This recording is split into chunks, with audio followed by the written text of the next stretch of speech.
ശ്രീ ശങ്കരാചാര്യ വിരചിതമായ സൗന്ദര്യഗിരിയുടെ 65ാമത്തെ ക്ലാസ്സാണ്, പാഠമാണെന്ന് കാണുന്നത്.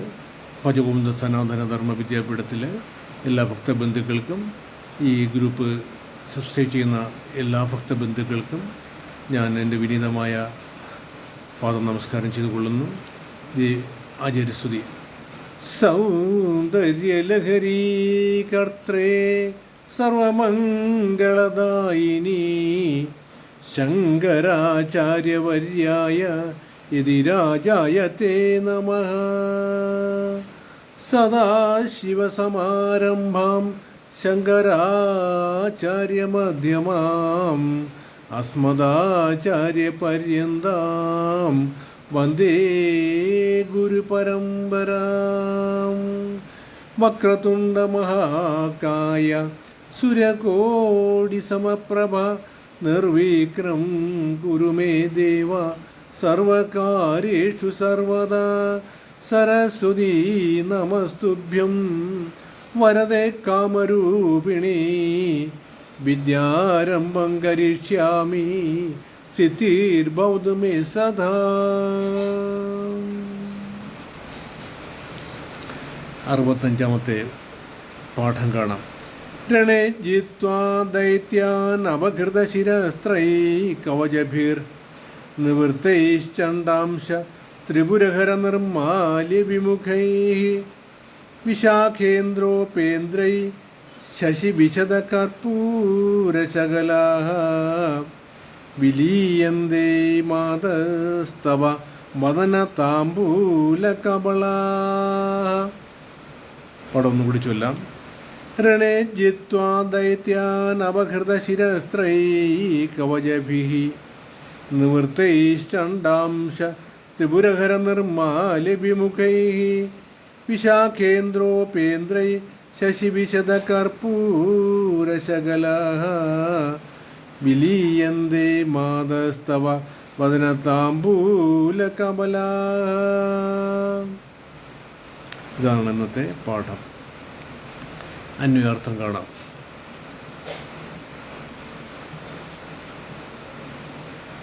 അല്ലയോ മാതേ, രണേ ജിത്വ, രണം യുദ്ധം, ജിത്വ ജയിച്ചിട്ട്, ദൈത്യന്മാരെ, അത് പദച്ഛേദം ചെയ്യണം. ദൈത്യാൻ അപഹൃത ശിരസ്ത്രൈ, ദൈത്യാൻ പ്ലസ് അപഹൃത പ്ലസ് ശിരസ്ത്രൈഹി, ദൈത്യാൻ പദച്ഛേദം അപഹൃത ശിരസ്ത്രൈഹി എന്നുവെച്ചാൽ അസുരന്മാരെ ജയിച്ചിട്ട് അപഹൃത ശിരസ്ത്രൈഹി അഴിച്ചു വയ്ക്കപ്പെട്ട തലപ്പാവുകളോട് കൂടിയവരായി,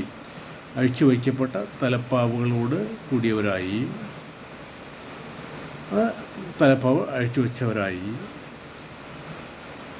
കവചഭിഹി, കവചങ്ങൾ മാത്രം, ശരീരത്തിലെ കവചങ്ങൾ, ഒരു പോരാളിയുടെ ശരീരത്തിലെ കവചങ്ങൾ മാത്രം ധരിച്ചവരായി.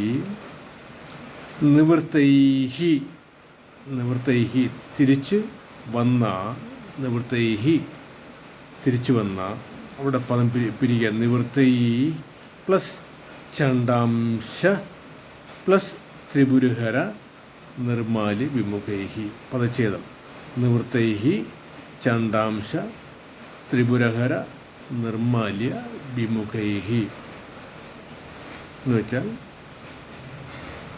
ഒരു ശിവപാർശ്വതനായ ചണ്ഡൻ്റെ ജന്മാവകാശമായ ത്രിപുരഹര നിർമാല്യത്തിൽ, ആ ത്രിപുരഹര നിർമാല്യം, ത്രിപുരന്മാരെ ജയിച്ചവൻ ആ സദാശിവൻ, ത്രിപുരാന്തകനായ മഹാദേവൻ്റെ നിർമാല്യത്തിൽ വിമുഖത കാട്ടുന്നത് ആരൊക്കെയാണെന്ന് കാണാം. വിശാഖേന്ദ്രോപേന്ദ്രൈ, വിശാഖൻ, കാർത്തികേയൻ, ഇന്ദ്രൻ, ഉപേന്ദ്രൻ, എന്ന് വെച്ചാൽ വിഷ്ണു, ശ്രീ മഹാവിഷ്ണു എന്നീ മൂർത്തികളെ ശശി വിശദ കർപ്പൂരശകലാഃ, ശശി ചന്ദ്രൻ, വിശദ കർപ്പൂരശകല, പദം പിരിക്കാൻ. ശശി വിശദ കർപ്പൂരശകലാഃ, നിർമ്മലമായ കർപ്പൂര ശകലങ്ങളോട് കൂടിയ, കർപ്പൂരം പോലെ നിർമ്മലമായ ശകലങ്ങളോട് കൂടിയ തവ നിന്തിരുവടിയുടെ വദന, അതിന് അടുത്ത പദം കൂടെ വിച്ഛേദിക്കണം. വദന താമ്പൂല കബളാഹ. വദന അധികം താമ്പൂലം കബളം, മൂന്നായിട്ട് പദവിച്ഛേദം ചെയ്യണം. വദനം താമ്പൂലം കബലം, അത് കബളം രണ്ടും ഉച്ചരിക്കാം. വദനം വെച്ചാൽ വായിൽ നിന്ന് ലഭിക്കുന്ന താമ്പൂക കബളങ്ങളെ. താമ്പൂലം അറിയാമല്ലോ, വിറ്റില ഒക്കെ ചവച്ച്, അതാണ് താമ്പൂല ചർമ്മണം ചെയ്യുക എന്ന് പറയും. വിലീയന്തേ ലയിക്കപ്പെടുന്നു, ലയിപ്പിക്കപ്പെടുന്നു, മുഴുവനും അലിയുന്നവരെ ചവച്ച് തിന്നുന്നു കേട്ടോ. അതാണ്.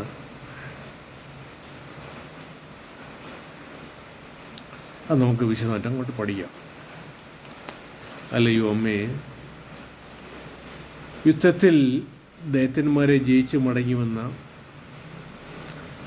വന്നിട്ട് തലപ്പാവുകളൊക്കെ ശിരോപേഷണങ്ങൾ അഴിച്ചു വെച്ച് ദേവന്മാർ കവചങ്ങളെ മാത്രം ധരിച്ചുകൊണ്ട് ചണ്ടൻ എന്ന പാർശ്വത്തിന് അവകാശപ്പെട്ട ശിവനിർമാല്യത്തിൽ വിമുഖരായി നിൽക്കുന്ന 3 മൂർത്തികളും പേര് നേരത്തെ പറഞ്ഞു. സുബ്രഹ്മണ്യൻ, ദേവേന്ദ്രൻ, മഹാവിഷ്ണു, സ്കന്ദൻ. അതാണ് 3 പേരും. വിഷ്ണു എന്നിവർ ചന്ദ്രനെ പോലെ ശുഭ്രമായ കർപ്പൂര ശകലങ്ങളോടുകൂടിയ നിന്തിരുവടിയുടെ താമ്പൂല കബളങ്ങളെ മുഴുവൻ അലിയുന്നവരെ ചവിച്ചു തിന്നുന്നു. അല്ല, അതിൽ വിമുഖതയുണ്ട്. നിർമാല്യ ഉച്ഛിഷ്ടം കഴിക്കുന്ന ഭഗവാന്റെ ത്രിപുരാന്തകൻ്റെ നിർമ്മാല്യ ഉച്ഛിഷ്ടം കഴിക്കുന്നത് വിമുഖതയുണ്ട് ഈ 3 മൂർത്തിയും. പക്ഷേ നിന്തിരുവടിയുടെ താമ്പൂല കബലങ്ങളെ മുഴുവനും അലിയുന്നത് വരെ ചവച്ചു തിന്നുന്നു. അപ്പോൾ അമ്മയുടെ മഹത്വത്തെയാണ് അവിടെ സൂചിപ്പിക്കുന്നത്. മനസ്സിലല്ലോ. ആ ദേവന്മാർ യുദ്ധത്തിൽ ജയിച്ചു വന്ന ദേവന്മാർ തലപ്പാവുകൾ അഴിച്ചു വെച്ചിട്ട് നെന്തിരുവടിയുടെ മുമ്പാകെ നമ്രശിരസ്കരായി നിൽക്കുന്നു. മറ്റ് അടയാഭരണങ്ങളൊക്കെ അഴിച്ചു വയ്ക്കാതെ, പടക്കോപ്പുകൾ ചട്ടകളൊക്കെ അഴിച്ചു വയ്ക്കാതെ തന്നെ നിൽക്കുന്നു. അപ്പോൾ ഇവിടെ സ്കന്ദനും ഇന്ദ്രനും വിഷ്ണു തുടങ്ങിയവർ പോലും ആഗ്രഹിക്കുന്ന ദേവീ പ്രസാദത്തെ ആണ് ഇവിടെ. ദേവീ പ്രസാദ മാഹാത്മ്യമാണ് ശ്രീ ജഗദ്ഗുരു ശങ്കരാചാര്യ സ്വാമി തൃപ്പാദർ ഈ ശ്ലോകത്തിൽ വർണ്ണിച്ചിരിക്കുന്നത്.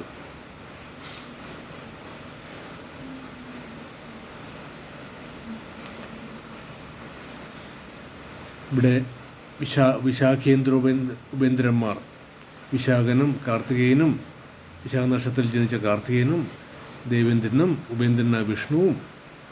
അപ്പോൾ അവരെയൊക്കെ ഇവിടെ യുദ്ധത്തിൽ അസുരന്മാരെ തോൽപ്പിച്ച് മടങ്ങിയെത്തുന്നവരിവിടെ വർണ്ണിച്ചിരിക്കുകയാണ് ആചാര്യസ്വാമികൾ.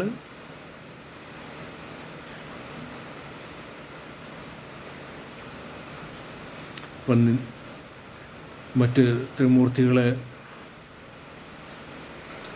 ത്രിമൂർത്തികളല്ല, മറ്റ് ഈ 3 ദേവന്മാരും അവർക്ക്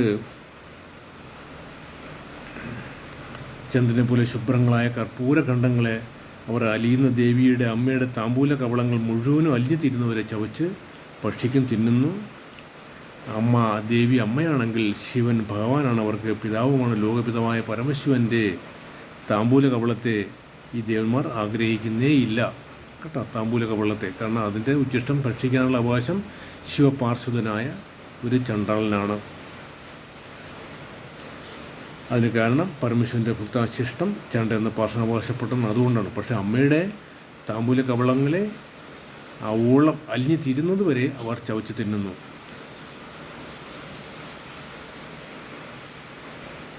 കാരണം നമ്മളിവിടെ ഉച്ഛിഷ്ടങ്ങളെക്കുറിച്ച് പറയുമ്പോൾ അതും കൂടെ ഒന്ന് ആചാര്യങ്ങളിലൂടെ വിശദീകരിക്കുന്നുണ്ട്.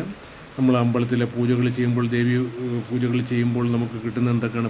തീർത്ഥം കിട്ടുന്നുണ്ട്, മാലകൾ കിട്ടുന്നുണ്ട്, പായസം, മറ്റും മുതലായവകളെല്ലാം നമുക്ക് ലഭിക്കുന്നുണ്ട്. അപ്പോൾ എല്ലാം അഭിഷേക തീർത്ഥം, പായസം, അല്പം നമ്മുടെ അവിടെ നിന്ന് എന്തൊക്കെ അമ്പലത്തിൽ, ശ്രീകോവിലിൽ നിന്ന് അമ്പലത്തിൽ നിന്നൊക്കെ എന്തൊക്കെ തരുമോ അതെല്ലാം ഉച്ഛിഷ്ടമാണ്. ഭഗവാൻ അല്ലെ ഭഗവതി ഭക്ഷിച്ചതിൻ്റെ ഉച്ഛിഷ്ടങ്ങളാണ്. അപ്പോൾ നമുക്ക് ആ ഉച്ഛിഷ്ടങ്ങൾ നമുക്ക് അമൃതമായിട്ട് തോന്നും. കാരണം നമ്മളത് തറയിൽ പോലും വയ്ക്കാതെ നമ്മൾ ആ തീർത്ഥം പോലും നമ്മൾ സേവിക്കുകയും ദേഹാസകലം അത് തളിക്കുകയും ചെയ്ത് ശുദ്ധി വരുത്തുന്നുണ്ട്. അതുപോലെ തന്നെ കിട്ടുന്ന പ്രസാദങ്ങളെല്ലാം അമൃതം പോലെ ഭക്ഷിക്കുകയും ചെയ്യുന്നുണ്ട്, നിൽക്കുന്നുണ്ട്. അതുമാത്രമല്ല, അവിടുത്തെ ദേവിയ ഒഴിയുന്ന ആ ആരതി പോലും തൊട്ട് വന്ദിക്കാൻ വേണ്ടി തിരക്കൂട്ടുന്നത് നമുക്കറിയാമല്ലോ, നാം ഉൾപ്പെടെ തിരക്കൂട്ടിയിട്ടുണ്ട്. അപ്പോൾ അമ്മയുടെ മഹത്വത്തെയാണ് അവിടെ സൂചിപ്പിക്കുന്നത്. അമ്മയുടെ ഭക്തി, അമ്മയുടെ അത് ത്രിമൂർത്തി സ്കന്ദനും ഇന്ദ്രനും വെന്തിനും ഒക്കെ ഈ ഉച്ഛിഷ്ടം പോലും ഭഗവാന്റെ ശിവപാർശ്വതൻ്റെ ഉച്ഛിഷ്ടത്തിന് പോലും ഇഷ്ടപ്പെടുന്ന നിർമ്മാല്യം ഉച്ഛിഷ്ടം പോലും ആഗ്രഹിക്കുന്നത്. പക്ഷേ അമ്മയുടെ താമ്പൂല കവളങ്ങളെ ഇവർ അമൃതമായി സ്വീകരിച്ചുകൊണ്ട് ഭക്ഷിച്ച് അലിയുന്നതുവരെ ചവച്ച് തിന്നുന്നു. അപ്പോൾ അമ്മയുടെ മഹത്വത്തെയാണ് ഇവിടെ ആചാര്യസ്വാമികൾ ഈ ശ്ലോകത്തിൽ കൂടി വർണ്ണിച്ചിരിക്കുന്നത്. അതുകൊണ്ട് നമ്മൾ ഈ പാഠം പഠിക്കുന്ന എല്ലാ അമ്മമാരും 65 ശ്ലോകത്തിൻ്റെ ആ ഭക്തി മഹത്വം എല്ലാത്തിനും മീതെയാണ് അമ്മ. അമ്മ ഇല്ലെങ്കിൽ, പരാശക്തി ഇല്ലെങ്കിൽ വേറെ ഒന്നുമില്ല. കാരണം ഭാരതീയ വേദാന്ത ചിന്തയുടെ അടിസ്ഥാനം തന്നെ ആദിപരാശക്തി എന്ന സങ്കല്പമാണ്. അതിൽ അമ്മ പാർവതി മാതാവിന് ദ്വിതീയ സ്ഥാനവും ശൈവ വിധി പ്രകാരം നൽകുന്നുണ്ട് എന്ന് പറഞ്ഞുകൊണ്ട് ഞാൻ എൻ്റെ എളിയ ഈ 65 ശ്ലോകവും എല്ലാ ഭക്തരുടെ മുമ്പിൽ സമർപ്പിക്കുന്നു. ഓം കായേന വാചാ മനസേന്ദ്രിയർവാ ബുദ്ധ്യാത്മനാ വാ പ്രകൃതേ സ്വഭാവാത് കരോമി യദ്യ സകലം പരസ്മൈ ശ്രീ ഗുരുപാദുകായേതി സമർപ്പയാമി, ശ്രീ ജഗദംബികായേതി സമർപ്പയാമി, ശ്രീ ശിവപാദുകായേതി സമർപ്പയാമി.